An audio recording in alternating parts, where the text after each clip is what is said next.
Hello all of you beautiful people, Jules here for WhatCulture.com, and I've got something a little bit special for you today. I'm not going to be doing a list, but instead we're going to be doing a little bit of an editorial. Because you see, making a single great game is one thing, but spinning that hit title into an enduring franchise which continues to surprise and impress gamers for years or even decades, that is no easy feat. Practically every long-running video game series sooner or later hits creative stagnation, often resulting in them outright floundering critically or commercially, if not both. So what we're going to do today is look at the ways that publishers have actually taken these flagging franchises and rejuvenated and revitalized them. Now, these steps aren't ever guaranteed for success, of course, or that sales will actually match the reviews, but they are certainly some smart ways to go about bringing a shocking video game series back to form. With this in mind, I'm Jules, this is WhatCulture.com, and this is how to save a dying video game franchise. Number 10. Remember, nostalgia always wins. If the last few years of video games and Hollywood have taught us anything, it's that people are extreme suckers for nostalgia, for having something altogether familiar resold to them in a shiny new package. Now, at its most base level, the easiest thing that a publisher can do to resurrect a dying franchise is simply remind fans of how great it used to be by recycling the most beloved games as part of a remake or remaster collection. This worked extremely well with Crash Bandicoot N. Sane Trilogy and also Tony Hawk's Pro Skater 1 and 2, both of which are largely credited with resurrecting their respective franchises. Then there are games like Call of Duty Modern Warfare, which didn't strictly remake the original 2007 game, but instead harken back to the spirit of its predecessor, ditching the increasingly silly sci-fi nonsense for something a bit more down to earth. Admittedly, they did add in silly microtransactions, but still, we'll give them partial credit. Number 9. Make your choice: a sequel, reboot, or remake. When attempting to dig deep into players' fond memories of the past, there are a number of ways to go, and developers need to think wisely about which path they're going to take. Those who feel that the established continuity hasn't been tarnished beyond redemption can always just stick to the existing number convention and make another straight sequel. I mean, take Devil May Cry 5 following up after the well-received but commercially mediocre DMC reboot, with a direct follow-up to Devil May Cry 4 completely bypassing the previous game. Then there's the reboot approach, such as with 2011's table-clearing Mortal Kombat, or even a soft reboot as with 2016's Doom retooling, which effectively restarted the series but without ditching the existing lore. And finally, there's the remake of simply doing what the aforementioned Crash Bandicoot and Tony Hawk franchises did by diving back into the most revered back-catalogue titles to rejuvenate interest in possible new entries. But whether sequel, reboot, or remake, however, there's one thing that all of these types of follow-ups need to do, and that is, number 8, to act like the bad games never happened. Far more so than film fans, gamers will accept a new game which throws out the existing continuity or ignores a dud sequel entirely. In part, this is because most video games aren't quite up to the narrative level of a great movie or TV show, with far more of their appeal rooted in the gameplay. And so, game franchises generally find it easier to course correct by simply jettisoning failed prior games from the series' continuity, either by actively rewriting history or flat out ignoring them and pretending they never existed.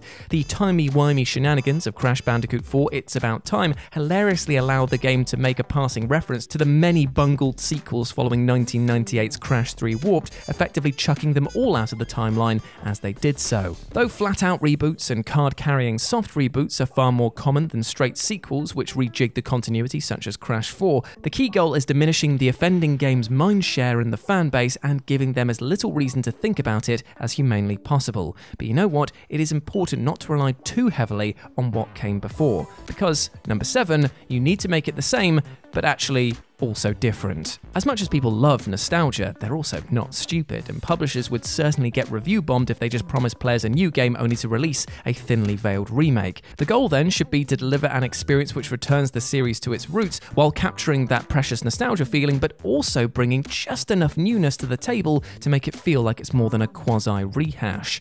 Perhaps no game in recent years has pulled off this delicate balance better than Sonic Mania, a game which in many respects is pretty much just a remix of the earlier better games in the series, but because of tweaks and variation to the gameplay, allow just enough for it to be marketed as an homage-heavy but still new game. For publishers who want to re-engage the fan base but without simply dishing up a straight remake, this is the safest and most risk-averse way to do it. But this isn't the only way to save a flagging franchise, because you know what? Bold, ambitious developers can go basically in the entirely opposite direction. With number 6, have confidence when taking risks. So if they don't want to go down the reboot path, they can decide to get a little bit more brave and creative and actually take strides to thoroughly reinvent the series as something very different. There's perhaps no more impressive example of this in recent years than with Resident Evil 7, which both shifted the gameplay style from third person to first person and also switched the tone back from shooter to survival horror. And that's without even getting into the inspired edition of VR support. Elsewhere, Metroid Prime brought the series back from an 8-year hiatus due to Super Metroid's mediocre sales and restored the franchise's good name with a slick change-up from 2D side-scroller to 3D first-person shooter. Then there's Hitman 2016, which reinvented the series with a more sandbox-focused approach and also an acclaimed episodic release model. Now, admittedly, not all of these risky moves work. I mean, Driver 3, or Drive 3er if you want to get technical about it. That was just disgusting. But still, going out there, putting yourself on the line, that can work.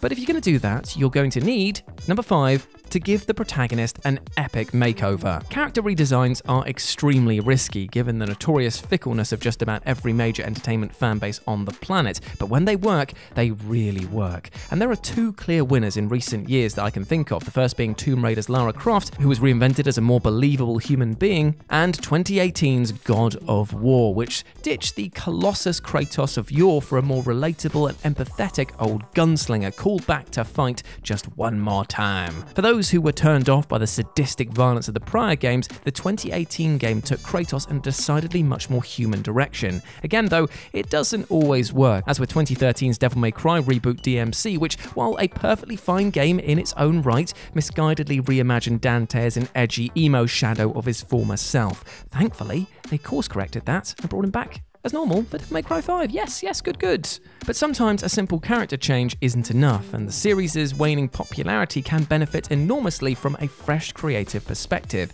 Hence number 4, bring in a new development team. Sometimes a video game concept has simply run its creative course with the established regime, and what is desperately needed is a hungry new team to come in and offer their own spin on a tired formula. Again, it's a risky approach given the potential for a new developer to either veer too far away from the original version and risk alienating fans, or simply fail to capture the subtle gameplay nuances of what came before. But it has been a successful gamble for numerous franchises. Machine Games has brought the stagnant Wolfenstein franchise roaring back to life despite being a totally new outfit prior to starting on its work on the hit FPS series. And don't forget Rockstar Games, who resurrected the Max Payne franchise from the commercial doldrums with the highly successful third outing. Again, this is a challenging approach which poses a high potential for failure if publishers don't take the time to find the right developer for the job, but when it works, it really works. So it's here at this point that I want to say we've discussed 2 options. We've discussed diving back into nostalgia or forging ahead guns a-blazing. But now for a more cynical approach, because number 3, you can always just borrow from whatever's popular. It's a universal maxim of video games that any massively popular game will get a ton of Me Too imitators, many of them cheap knockoffs, but also a number of blatant admirers in the AAA sphere.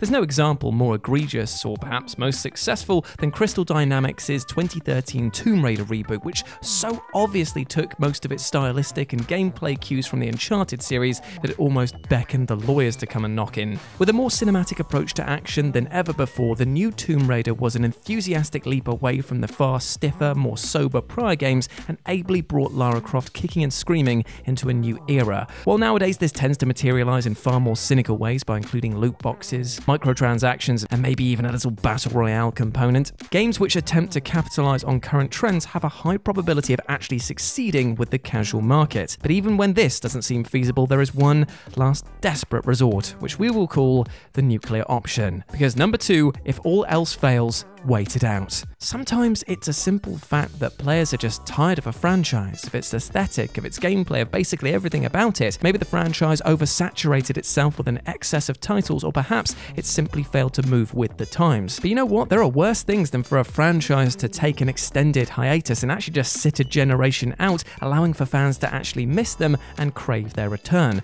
Take Streets of Rage, for example, which went into hibernation in 1994 after the release of the 3rd game. And due to numerous stalled attempts to get a fourth game made, Streets of Rage 4 was only released earlier this year to massive acclaim. Crash Bandicoot N. Sane Trilogy and Crash 4 both succeeded on the virtue of fans having long missed the series, no matter its considerable downturn over the years. Yet without such a huge gulf of time, these projects could have struggled to the market. Waiting a generation or even two to pass is typically a smart idea, because it affords the developers the opportunity to truly wow fans with shiny new games and gadgets that take full advantage of modern platform tech. Now, I'm not saying that it works all the time. I mean, Guitar Hero Live and Rock Band 4 both attempted to revitalize the rhythm game in 2015 to little success, but still, it is an option. However, there is one thing that you should always remember, and that is this. Number one, not all franchises can be saved. The simple truth is that not all video game franchises were meant to last forever, and sometimes a series has its time in the sun before it runs out of steam and disappears into the ether. Now, some franchises simply don't have the staying power to endure in perpetuity. I mean, take Duke Nukem, which attempted to will itself back to life with 2011's long-delayed Duke Nukem Forever, yet was met with critical failure